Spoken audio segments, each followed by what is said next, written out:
Je suis née différente. Je suis née femme. Je suis née belle. Je suis née vainqueur. Je suis née triomphante. Je suis née pour briller. Sur plusieurs milliers de spermatozoïdes, j'ai été celle qui a vaincu et qui a fécondé. Oui. Et aujourd'hui encore, je vais partager cette expérience. Avant d'aller plus loin, je voulais dire merci à Dieu qui me permet d'être là ce soir. Je voudrais dire merci à mon père. Je voudrais dire merci à ma mère. J'aurais souhaité partager ce moment avec mes deux enfants, mais qui, j'espère, là-bas où ils sont à la maison, m'entendent. Je voudrais dire merci à Madame Dogo qui est là, présente, mon coach. Je voudrais dire merci à Ambra Structi, au docteur Ambra Structi, chorégraphe. L'histoire commence à Bobo, un quartier populaire, dans une cour commune. Oui. On était très heureux, nous étions vraiment très heureux. Et je regardais mon grand frère à l'époque, qui était footballeur à l'Africa Sport National. Il s'appelait Nyamba Manyang. Et je le regardais partir, revenir. Il faisait des tournées incroyables. Vraiment, c'était la star du quartier. Et je le regarde, j'ai dit, il faut que je perce aussi. Je dois y arriver. Mais ici, d'une famille vraiment nombreuse, tout est possible à celui qui croit. Et donc, mon école primaire commence avec tous mes amis, ma mère, mon père, très amoureux les uns les autres. C'était vraiment l'union. Et j'ai grandi au milieu de cette atmosphère-là, plein d'amour, plein de vie et tout avec mes frères. Nous étions 16. Ma mère a eu 16 gosses. Pas de jumeaux. C'est pas la blague, hein? C'est réel. Ouais. La 10e, c'est moi. Et donc 10 sur 10. Parce que je me tiens là devant vous pour partager ça avec vous. Et donc, merci. Et donc, je continue le cursus scolaire. Et au premier cycle secondaire, mon père m'appelle un soir, il me dit, faut que tu arrêtes l'école, on n'a plus de moyens pour payer. Je dis, ah bon, pourquoi? Il dit, non, on n'a plus de moyens, j'étais au privé. On n'a plus de moyens, il faut que tu arrêtes. J'étais en classe de 5e. Je dis, ah bon. Mon cœur s'est mis à battre. Je tremblais. Je regarde mon cartable là, je regarde mes bleus blancs. Je dis, waouh, fin du film. Tchè, ça c'est compliqué, hein? Ok. Et je vois ma mère qui était assise à la cuisine. Après ces échanges avec mon père, ma mère m'appelle doucement, j'arrive et elle me dit, ne regarde pas les circonstances dans lesquelles nous sommes aujourd'hui. Lève la tête et regarde plus loin. Tu vas briller. Je la regarde, je dis, oui. C'est bien, d'accord. Et je rentre toute triste. Et je rentre dans la chambre, je pleure toutes les larmes de mon corps. Et 2 semaines après, quelques jours après, ma mère m'appelle rapidement. Elle dit, viens, Coco, viens. Je dis, oui, maman. Elle dit, je t'ai trouvé quelque chose à faire. Je dis, waouh, je vais retourner à l'école. Elle dit, non, je t'ai trouvé un petit job. Nous étions à Bobo. Je t'ai trouvé un petit job à la Riviera. Tu seras nounou. Je dis, quoi? Elle dit, nounou. Oui, il y a une dame qui a besoin d'une fille pour travailler, il faut que tu partes. Je dis, mais... Elle dit, vas-y. Et donc, je prends ma route, je bouge. Et l'anecdote, c'est quoi? La veille, mes frères, pour rendre la chose beaucoup plus... je ne sais pas comment dire. Et mes frères qui disent, waouh, et qui t'a bobo pour cocody. Et qui t'a bobo pour cocody. Et j'entends mes frères qui disent, et puis disent, waouh, adieu. Quand ça va réussir, là, ne nous oublie pas, hein. Je dis, mais je vais pour être une servante dans une maison. Je vais pour être une servante le matin et le soir, travailler dans un maquis. Je travaillais le matin pour la dame et le soir, j'allais travailler dans son maquis. Ce qui n'était pas prévu au départ parce que ma mère n'était pas au courant. Et donc, je dis rien à ma mère, je continue. Mais c'était pénible, c'était dur, c'était difficile parce que je ne connaissais pas cette vie-là. Mais il fallait le faire. Quelques mois après, j'ai mon frère qui vient et qui me dit « Écoute, tu aimes danser, tu aimes chanter là. Il y a un concours à côté là, au village qui... Ah, il y a un concours, hein, va et puis va voir si ça peut marcher. » J'ai dit un concours, ok, j'y vais. En passant à l'école, partout au quartier, j'aimais vraiment danser. Et donc, je me retrouve au village Kiyi, je passe le concours, j'avais 17 ans et demi, nous sommes en 91. Je passe le concours et je suis brillante. Wara King, pour ceux qui connaissent Wara King, Wara King que je veux saluer ce soir, me regarde et elle me dit tu es brillante ma fille, mais tu es trop jeune, tu as quel âge? J'ai dit j'ai 19 ans. Je suis désolée, hein. Et elle dit 19 ans? Non, c'est pas possible. Ta pièce d'identité? J'avais ma pièce scolaire. J'ai dit non, non, j'ai pas de carte d'identité. Elle dit bon, lundi, viens, on était un vendredi. Lundi, tu viens avec ton père et tu viens avec ton père, un parent et ta pièce d'identité. Donc lundi, je me pointe. J'ai compris que Wara King avait vu quelque chose en moi.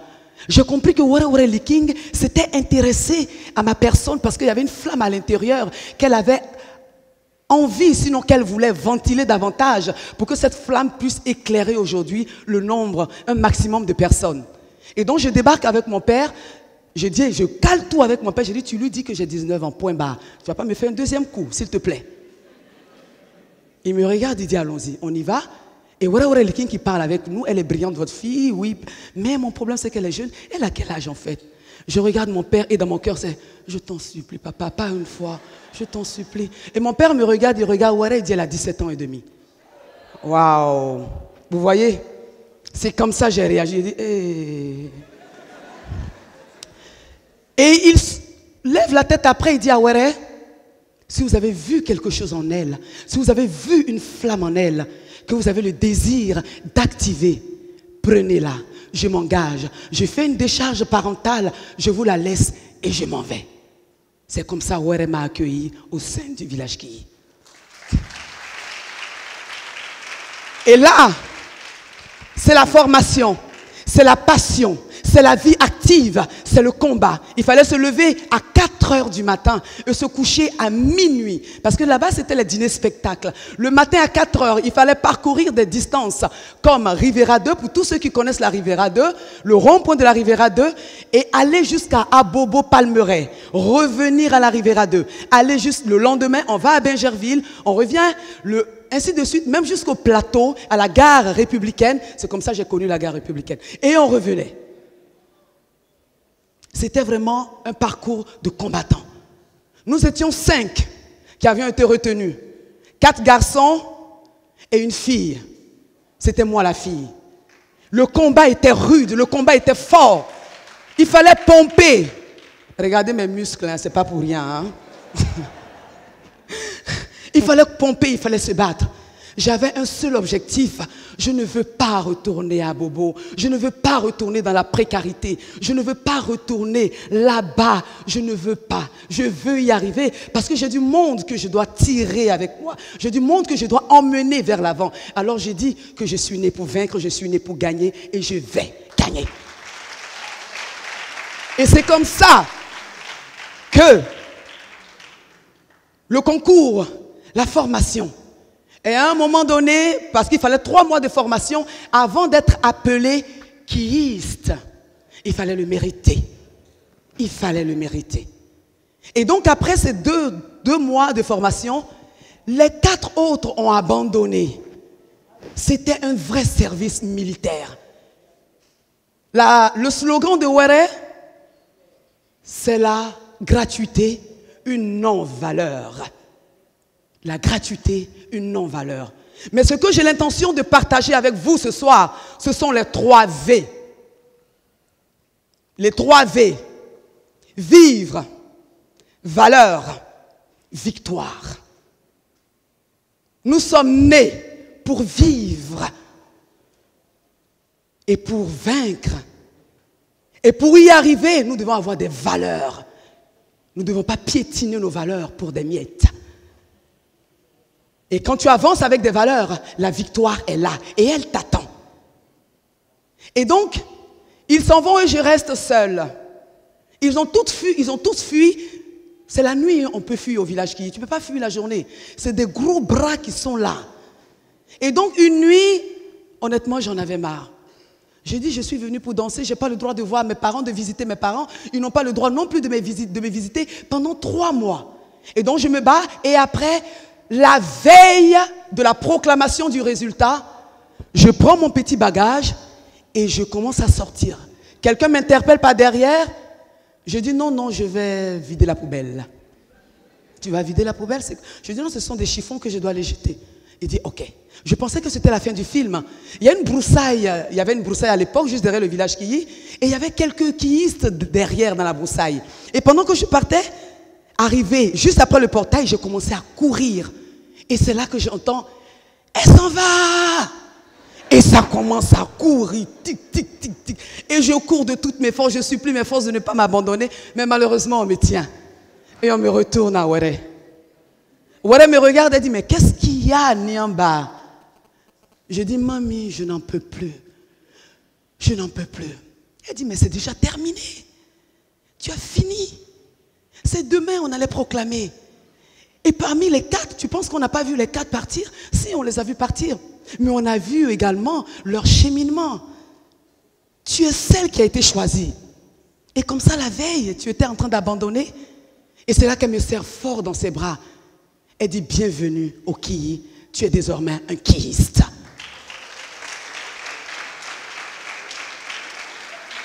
Et voilà, la formation s'est étendue sur 7 années, 91, 2008. Et pendant ce temps, c'était des voyages aux États-Unis, au Canada, en France, en Hollande, partout en Afrique. On a tourné, on faisait de grands spectacles. Pour tous ceux qui connaissent le village Kiyi, de très grands spectacles. Et vraiment, c'était magnifique. Je vivais mon rêve, je vivais ma passion, je vivais tout ce que je désirais et tout ce que je demandais à Dieu. Et mes parents étaient heureux, fiers. Ma mère me regarde et je me rappelle de ce qu'elle me dit. Ne tiens pas compte des circonstances dans lesquelles tu te trouves en ce moment. Lève la tête et regarde. Le soleil brille pour tout le monde et tu vas réussir. En 98, j'ai fini ma formation. Je monte une grande comédie musicale intitulée Ruth la Moabite qui fait le tour d'Abidjan et le tour de la sous-région. Et c'est comme ça. Merci. C'est comme ça que je me retrouve à l'INSAC après. J'ai encadré pas mal de groupes, j'ai donné pas mal de formations et je ne me reconnaissais pas. Toutefois, avant de monter, je tremble. Tout à l'heure, mon coach était en train de me dire que hey, arrête ça. Oui, parce que toutes les fois que je monte sur scène, c'est pour mettre mon corps en mouvement. C'est pour danser. C'est pour vibrer. C'est pas pour parler. C'est pour danser, c'est pour bouger, c'est pour jouer. Mais là, il faut que je parle. Waouh, c'est compliqué. Mais là, je suis là pour parler ce soir. Le directeur de l'École nationale de théâtre et de danse se retrouve au Palais de la Culture et il me voit jouer. Il regarde. Et le lendemain, il m'appelle. Vous pouvez venir enseigner nos étudiants en comédie musicale. Nous n'avons pas cette discipline. Ce que j'ai vu est magique. J'ai dit, niveau d'études, et je dois aller enseigner à l'Institut national supérieur des arts et de l'action culturelle, aller enseigner des bacheliers, aller encadrer des étudiants en licence, en master. Je participe à des jurys de soutenance. Je dis waouh. Je me retrouve là et j'enseigne.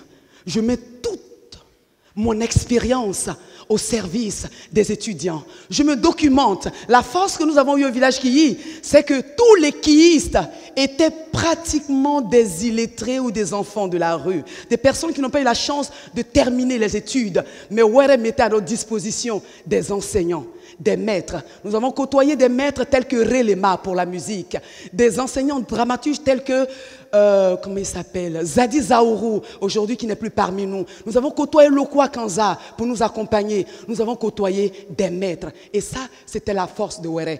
Pour Were, c'était abat le complexe. Oh, pour la victoire, monte pour la victoire. Regarde haut, ne marche pas en regardant comme ça. Non, ça, ce n'est pas un kiiste. Le kiiste, c'est celui qui marche comme ça. Le regard toujours vers l'horizon. Le regard qui doit vaincre et le regard qui doit triompher. À travers même ce regard qui perce, on doit voir à travers de toi que, hey, toi la vie, tu as affaire à moi, je suis né. Et nous deux, on ira. Et c'est comme ça que je me retrouve à enseigner ces étudiants-là. Ça fait 12 ans aujourd'hui que je suis enseignante à l'Institut national et supérieur des arts et de l'action culturelle. En 2012, j'ai été retenue par le ministère de la francophonie, de la culture et de la francophonie pour encadrer les jeunes chorégraphes, pour leur donner une formation qui a duré 1 semaine, avec le metteur en scène Vagba au bout des salles, qui est aujourd'hui directeur de l'École nationale de théâtre et de danse. En 2014, j'ai été désignée également par l'INSAC pour piloter un projet avec le docteur Ambra Strucci, qui est là, italienne, qui est là justement pour le projet, hein, un projet culturel italo-ivoirien, un projet qui défend bien sûr la cause de la femme. Et donc, ce sont des projets et des projets qui se sont mis en marche pour ma vie. Et je regardais ces étudiants-là, et un jour, il y a un collègue qui m'appelle, il me dit, Madame Bolou, on a besoin de vous pour un projet. J'ai dit, ok.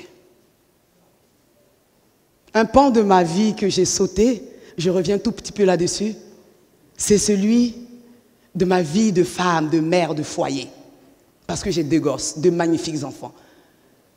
Et pendant que le directeur, effectivement, m'appelle à l'INSAC, je commence à enseigner et tout.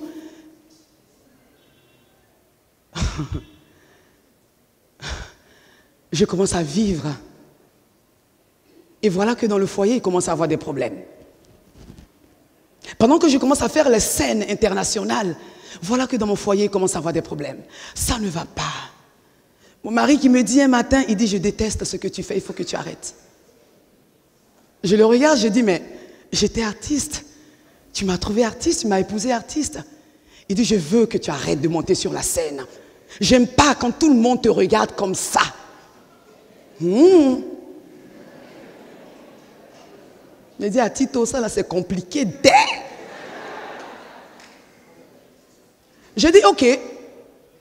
Donc entre-temps, je quitte la scène pendant 13 ans. Ouais. Je quitte la scène pendant 13 ans.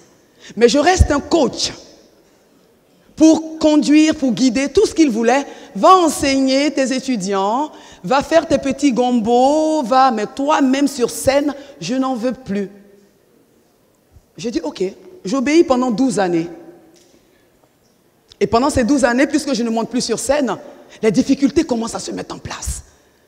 Je n'ai plus de contrat à l'extérieur, les difficultés se mettent en place. On n'a plus suffisamment de moyens pour vivre. Je commence alors à vendre des beignets et de la bouillie de mil. Ouais. Je me réveillais à 4 heures du matin pour allumer le feu, préparer mon mil, battre ma farine et griller ce qu'on appelle, les gars, bofloto. Ah! Et je me retrouvais en train de faire ça. Quand je fais combien de tours en arrière, je me souviens que Wara Liking me réveillait à 4 heures du matin pour aller faire du jogging, pour me muscler intérieurement, mais surtout extérieurement. Je me plaignais. Mais cette plainte-là devient aujourd'hui une qualité, une valeur. Parce que j'ai dit non. Il faut que je me réveille tôt, il faut que mes enfants, ma fille parte à l'école, mon fils parte à l'école. C'est difficile pour mon mari. Et donc, je vendais les beignets de 6 heures à 8 heures. J'appelais une voisine, c'est bon, j'ai fait à Bobo, donc le voisinage, là, ça va très vite. Même à Cocody, là, ça nous rattrape. Voilà. Et donc, j'appelle ma voisine, je dis, tu peux continuer à vendre la bouillie, moi, je dois aller enseigner mes étudiants. Et je l'ai fait pendant 1 an et demi. Et après, malheureusement, ça n'a pas marché avec mon très cher époux. Ça n'a pas marché, nous nous sommes séparés. Je suis restée avec les 2 enfants. Non, c'était quelqu'un de formidable, mais ça n'a pas marché. Et je continue à vivre, je recommence à vivre, je recommence à monter sur scène, je recommence à animer les conférences, je recommence à former les étudiants, je recommence à vivre ma vraie passion. Je rencontre Abbas Zen, dont je fais Gaou Story, partout sur les affiches Abidjan. Voilà, Bakom Niamba en gros, je dis waouh, la vie reprend, les enfants. Ah, c'est pas mal. Ouh là là, voilà les projets qui arrivent. Je recommence à emprunter l'avion. Mes enfants m'accompagnent à l'aéroport. Je prends le vol. Je m'en vais. Je reviens. Je dis waouh, la vie est belle. Mon cher et tendre époux, honnêtement, je t'aime bien. Mais qu'est-ce que je fais? Nous sommes séparés, mais pas encore divorcés. Je vous expliquerai. Et donc j'avance. J'avance et j'avance. Quelque temps après, mon mari revient. Il dit... Il faut qu'on reprenne. J'ai dit, je n'ai pas changé de métier. Hein. Et finalement, j'ai pris du recul. Là, nous sommes en pourparlers. Dieu nous aide. Oui, Dieu nous aide. Et donc, la vie continue et j'avance. Et mes enfants avec moi. Je dis, vivre, vaincre, valeur. Regardez le V. Regardez bien. C'est 3 V.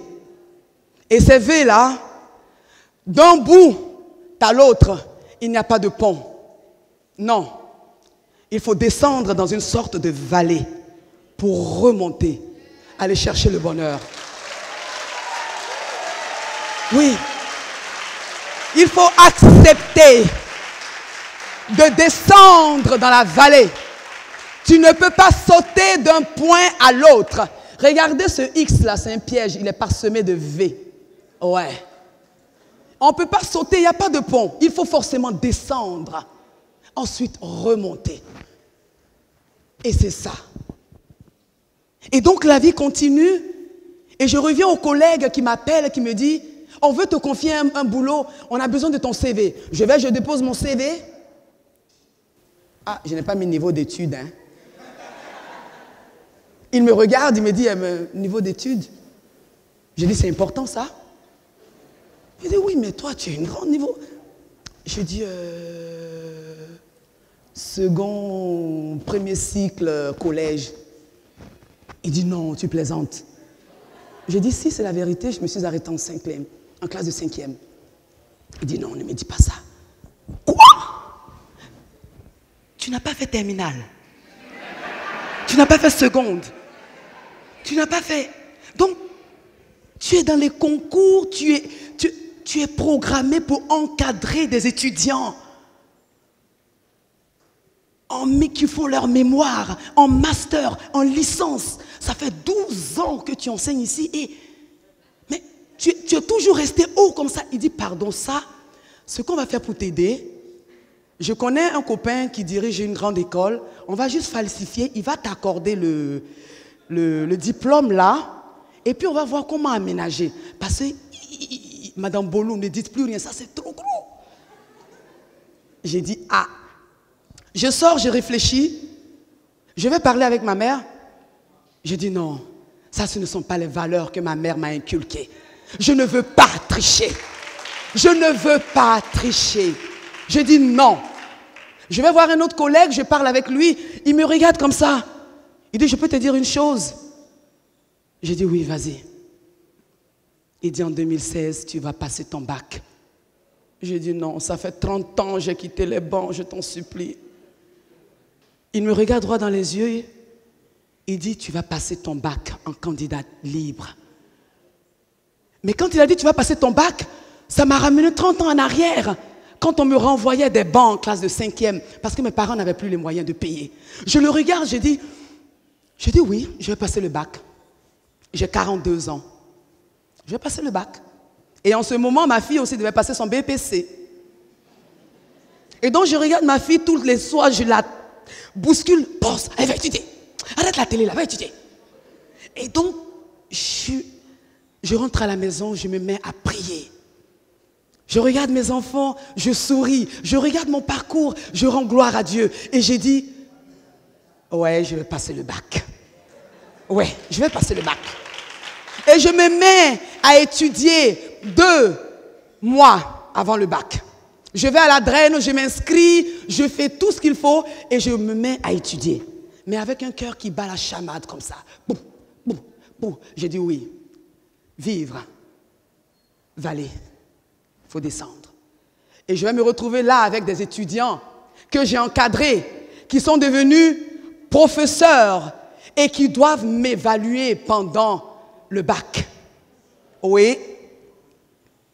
Ils ont passé la fonction publique, ils sont devenus enseignants, et donc ce sont eux qui doivent m'évaluer. Je regarde des enfants que j'ai eu encadrés, on doit s'asseoir sur le banc pour composer. Comme Niamba, personne, en te regardant, on ne peut pas s'imaginer un seul instant. Je dis, oui, et quoi? Je vais m'asseoir. Et donc j'arrive au bac, quand mes étudiants me voient, madame, nous sommes dans le même jury. Madame Bolou est là. Je dis, non, je suis candidate. Et donc vous entendez, madame Bolou est candidate, madame Bolou est candidate. Ah, c'est pas possible. Ça murmure, ça chuchote, ça murmure, ça chuchote. Je le regarde et j'ai composé pendant 1 semaine, 2 semaines, les épreuves théoriques et pratiques terminées. Et je suis allée en juillet prendre les résultats. J'avais le cœur qui bondissait comme ça, qui rentrait, qui bondissait, qui rentrait. Je dis, mon Dieu. Et j'entends après, Niamba, épouse Bolou, vous êtes admise avec mention assez bien. J'ai crié, wow. J'ai dit, wow. Et je cours. Je vais trouver mon père. Et je regarde mon père, je dis, papa, j'ai eu mon bac. Parce qu'en allant, je ne lui ai rien dit. Je dis, papa, j'ai eu mon bac. Il me regarde. Il dit, tous ceux pour lesquels j'ai dû te sanctionner n'ont même pas eu le bac. Tu es la seule parmi tous mes enfants à avoir eu le bac. Tu es sûr? Et je vais avec la collante. Je dis, papa, voilà. Mon père, il a 85 ans aujourd'hui. Il regarde la collante et il me serre dans les bras. Il dit, mais tu es trop courageuse. Comment tu as fait? J'ai dit, je suis née pour gagner. Je suis née pour vaincre. Je suis née pour aller de l'avant. Je suis née pour dire oui à la vie. Je suis née pour dire non. Merci, Coach Nguessan, pour le message qui a été transmis. Et ce que j'ai envie de présenter, et ce que je souhaiterais surtout qu'on garde ce soir, c'est le V, le grand V. C'est la vie. Nous sommes nés. La vallée est là. Il ne faut pas avoir peur de descendre dans la vallée et de remonter. Car tout réussit à celui qui croit, à celui qui persévère, à celui qui a la rigueur, à celui qui a la discipline, à celui qui pense réellement qu'il a été créé pour gagner et non pour rester là et ne pas bouger. Je vous remercie. Magic Builder, notre souci, votre bien-être.